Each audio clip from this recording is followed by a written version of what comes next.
Good day everyone! Welcome po sa ating prayer covenant at samahan niyo po ako ngayon sa ating devotion. Before po tayo mag-start, samahan niyo po muna ako manalangin. Let's pray po. Lord, we come before you today with open hearts, eager to learn and grow. We thank you for the opportunity to gather together and reflect on your word. May your Holy Spirit guide us, reveal your truth, and help us apply it in our lives. Teach us how to love one another as you call us to, and may our hearts be united as one body. Christ. In Jesus' name we pray. Ayan po. Ang scripture po natin po pala sa araw na to ay matatagpuan sa 1 Peter chapter 2 verses 2 to 3. At ito po ang sinasabi, like newborn babies, crave pure spiritual milk, so that by it you may grow up in your salvation. Now that you have tasted that the Lord is. Ayun po. Hindi lang po ito para sa mga bago po, para sa lahat po, lalo na po sa mga matagal na po na sa faith po. Minsan kasi po, habang tumatagal po tayo sa church, akala po natin okay na tayo, nasapat na yung mga alam po natin. Pero yung totoo po, may tendency po tayo na mag-replacement po, na mawalan ng gana mag-grow. Kaya, pinapaalalahanan po tayo ni Peter na kahit gaano na tayo katagal, dapat may hunger pa rin tayo sa Word of God. Hindi yung pilit, kundi genuine desire po, yung parang baby na umiiyak kahit kasi kailangan niya ng gatas. Ganun dapat po tayo puso natin sa Diyos po. Hindi satisfied sa konti lang dahil yung growth po sa spiritual life, hindi automatic po. Kailangan po, intentional po talaga tayo. At nagsisimula yun sa craving, sa presensya at sa salita ng Diyos. And alam natin na ang baby po, hindi po tuturuan umiyak para sa gatas. Natural sa kanya yung natural sa kanya yon. Ibig sabihin po, yung hunger po, dapat natural din sa atin bilang anak ng Diyos. Pero bakit minsan po nawawala? Dahil po, napupuno tayo ng ibang bagay po. Problems, distraction, comfort, o minsan kahit success po. Kapag busog tayo sa mundo, nawawala yung gutom natin sa Diyos, sa Lord po. Kaya kailangan natin maging sa sarili natin. Kailangan ba kailan ba na huling beses na hinahanap natin ang word? Hindi dahil obligasyon, kundi dahil gusto natin. Hindi dahil may assignment, kundi dahil kailangan natin. Kasi kapag nawawala yung craving po, nawawala rin yung growth. At kapag walang growth, nagiging stagnant ang faith. At ang stagnant na faith, madaling maapektuhan ng doubts at trials. Kaya, mahalaga na i-check natin yung spiritual appetite. And hindi sinabi sa verse po na occasionally drink spiritual milk. Ang sabi po, crave. Ibig sabihin, consistent, daily, and intentional po. Parang pagkain po. Hindi ka pwedeng kumain once a week lang. Ganon din po sa spiritual life natin. Sapat yung Sunday lang, hindi sapat yung nakikinig lang tayo ng mga preaching, kailangan may personal intake tayo na word po. Kailangan may sarili tayong oras sa Diyos, hindi para magpakita gilas, kundi para mabuhay spiritually. Dahil kung hindi tayo mag-i-invest sa sarili nating spiritual growth po, walang ibang gagawa nun para sa atin. Kahit gaano paganda yung preaching na pinapakinggan mo, kung wala kang personal connection sa word, sa Lord, kulang pa rin. Kaya, ang tanong po, may craving pa ba tayo? Kasi sabi rin po sa verse, so that by it you may grow. Ibig sabihin, ang word of God ang source ng growth natin. Hindi experience, hindi feelings, hindi opinions. Word ng Panginoon. Maraming beses kasi, mas pinapakinggan natin ang nararamdaman natin kaysa sinasabi ng Diyos. Kapag okay yung pakiramdam natin, okay tayo. Kapag hindi naman, parang malayo tayo sa Panginoon. Pero, hindi ganun yung standard ng growth. Ang growth nangyayari kapag rooted tayo sa truth, kahit hindi mo feel, kahit pagod ka, kahit may pinagdadaanan ka. Kapag patuloy kang kumakapit sa word, doon ka lumalago. Hindi siya instant pero steady. At yun yung klaseng growth na tumatagal.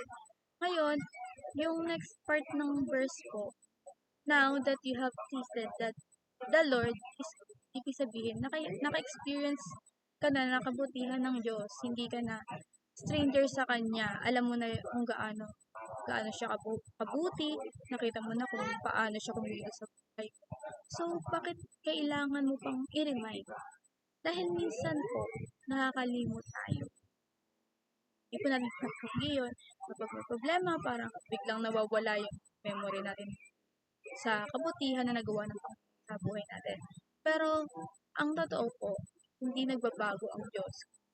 Siya noon, mabuti pa rin siya ngayon, at magiging mabuti pa rin siya bukas. Kaya kung natikman mo na yung kabutihan niya, dapat lalo kang mag-crave sa kanya. Ang problema minsan, sasanay tayo yung dati na exciting, nagiging normal na lang, and yung word na dating nagbibigay buhay, parang routine na lang sa atin, at doon nagiging dangerous na po kasi hindi mo namamalayan, lumalayo ka na pala. Hindi dahil umalis ka, kundi dahil tumigil ka mag-grow. Kaya kailangan natin na i-guard yung heart natin laban sa pagiging familiar. Dahil ang Diyos hindi dapat tinatrato na ordinary. Ang word niya hindi dapat titignan na common. Kasi yung bawat pagkakataon na magbabasa ka, may bago siyang gustong ipakita sa iyo. Bawat pagkakataon na lumalapit ka, may bagong lalim siyang gustong iparanas sa iyo. Sa mga matatagal na sa faith ko, ito yung challenge ko sa atin. Huwag mawalan ng hangad. Di sapat na marami kang alam. Di sapat na matagal ka na. Ang tanong, lumalago ka pa ba? May deserve ka pa ba? O ginagawa mo na lang lahat dahil nakasanayan mo. Dahil kung nawala yung desire, unti-unti mawawala rin yung passion. At kapag nawala yung passion, madali kang mapagod. Madali kang sumuko. Kaya, bantayan po natin. Bantayan mo yung apoy sa loob mo. Hindi kailangan mahirap. Kailangan lang maging totoo tayo. Totoong naghahanap, totoong naglapit, totoong nakikinig. Hindi rin sinasabi na kumain ka ng kung ano-ano.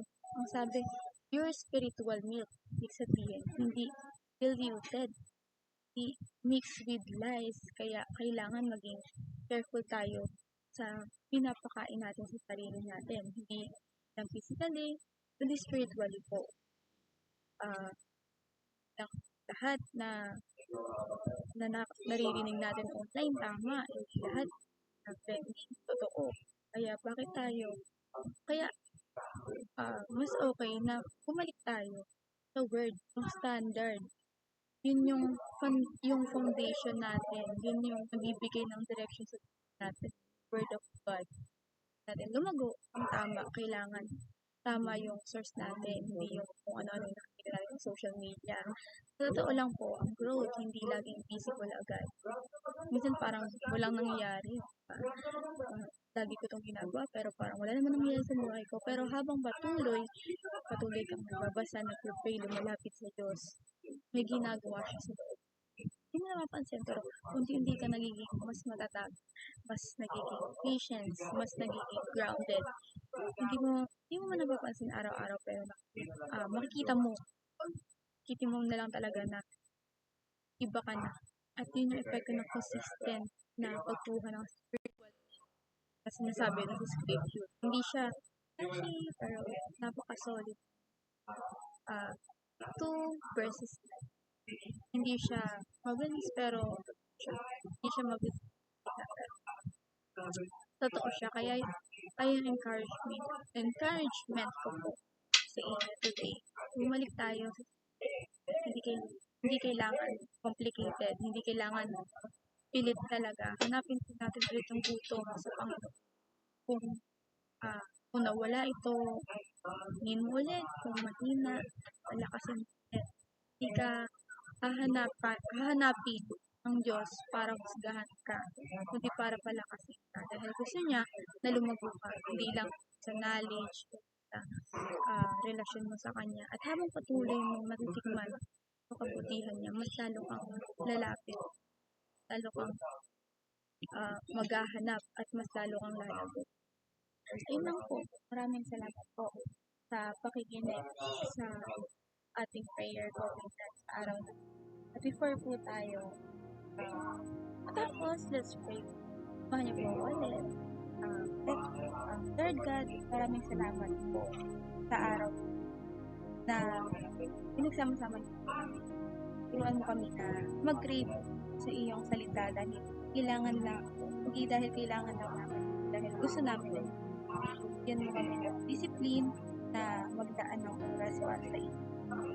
Kahit gaano kami kami mas piliin ka kaysa sa mga bagay na hindi permanent. Kapag nanghihina kami, paalalahanan mo kami kung gaano isip namin yung mga kakataon na tutulungan mo kami, ingatan mo kami at minamahal ka. Maraming salamat Lord God dahil hindi mo kami pinapabayaan at naturuan, pinagabayaan naman. Yung dahilan kung bakit kami lalago o yung source namin na kailangan natin. Yun namin babalik at lahat ng papuri at pagkakaman. Pangalan ay Jesus.